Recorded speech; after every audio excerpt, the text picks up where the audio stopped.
Assalamualaikum warahmatullahi wabarakatuh. Salam sejahtera bagi kita semua. Om Swastiastu. Saya Kadek Purantara dengan NIM 21014142427. Saya Putra dengan NIM 210141441. Jadi di sini kami akan menjelaskan sedikit tentang materi berbicara.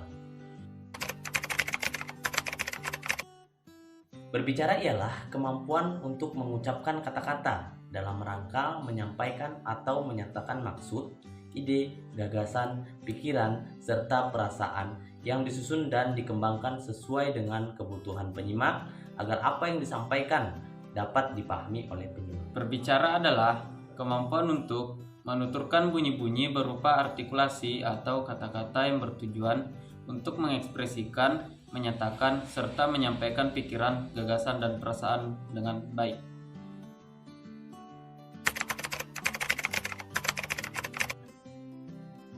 Manusia berbicara untuk berkomunikasi, menyampaikan informasi karena manusia sebagai makhluk sosial, juga untuk membujuk atau merayu serta menghibur diri dan orang lain. Apa sih alasan kita untuk berbicara? Baik, menurut saya, alasan berbicara itu dalam kehidupan sehari-hari memerlukan bahasa sebagai media untuk berbicara. Berbicara menjadi bagian dalam keseharian manusia yang hidup sebagai makhluk sosial, makhluk budaya, dan berpengetahuan. Sebagai makhluk sosial, manusia berinteraksi dengan lingkungan. Interaksi tersebut dapat berlangsung apabila komunikasi yang dilakukan dapat berlangsung dalam pemahaman yang sama terhadap bahasa. Perbedaan pemahaman akan menimbulkan persepsi yang berbeda, sehingga komunikasi menjadi tidak berjalan. Manusia menyatakan ide, gagasan, pendapat, dan sebagainya dalam berbagai ekspresi dengan tujuan agar makna pembicaraan dapat dipahami lawan bicara.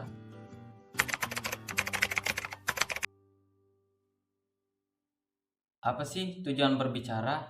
Nah, menurut saya, tujuan utama berbicara adalah berkomunikasi.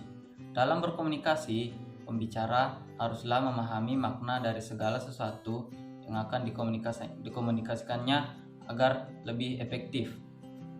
Tujuan berbicara adalah untuk menyampaikan pikiran atau gagasan kepada orang lain atau orang yang kita ajak bicara, untuk mendorong orang untuk lebih bersemangat, mempengaruhi orang lain agar mengikuti atau menerima pendapat atau gagasannya, menyampaikan sesuatu informasi kepada lawan bicara, menyenangkan hati orang lain, memberikan kesempatan lawan bicara untuk berpikir dan menilai gagasannya.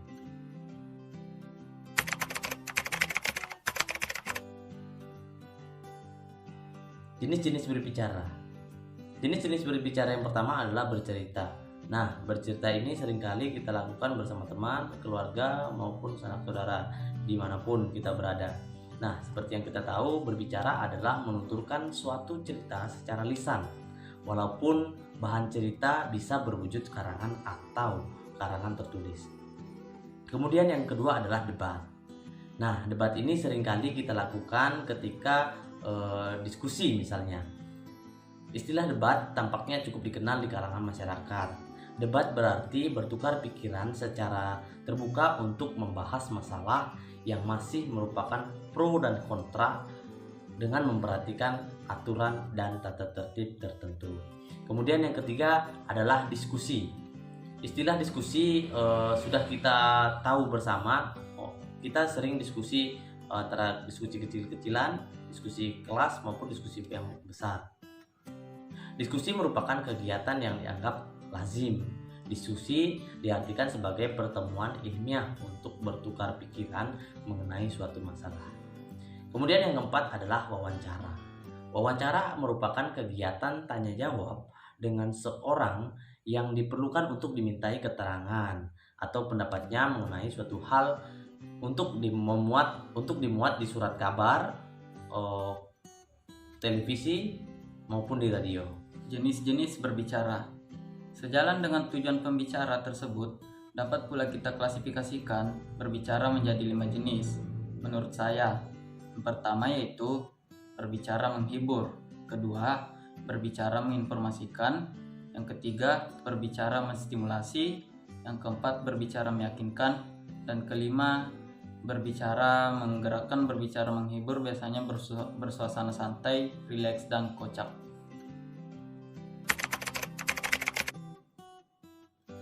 Manfaat berbicara. Manfaat berbicara yaitu untuk meyakinkan. Mengapa saya sebut meyakinkan? Karena untuk memperoleh aksi, maka kemauan orang atau pribadi haruslah ditimbulkan untuk memahami serta membayangkan aksi tersebut seperti yang diinginkan, karena tidak akan ada pendengar yang tertarik serta terpikat kalau mereka tidak mempunyai keyakinan pada karakter sang pembicara. Adapun manfaat berbicara, yang pertama adalah berbicara sebagai suatu cara berkomunikasi. Karena komunikasi dapat mempersatukan para individu, menciptakan serta mengawetkan suatu ikatan kepentingan umum, mempererat persaudaraan, dan menetapkan suatu tindakan. Yang kedua ada berbicara bermanfaat sebagai seni dan ilmu. Kenapa dikatakan demikian? Karena pengetahuan mengenai ilmu dan teori berbicara akan sangat bermanfaat dalam menunjang kemahiran serta keberhasilan seni dan praktek berbicara. Itulah sebabnya maka diperlukan pendidikan berbicara. Demikian penjelasan singkat kami tentang materi berbicara. Kami akhiri dengan ucapan terima kasih. Wassalamualaikum warahmatullahi wabarakatuh. Salam sejahtera bagi kita semua. Om Santi Santi Om.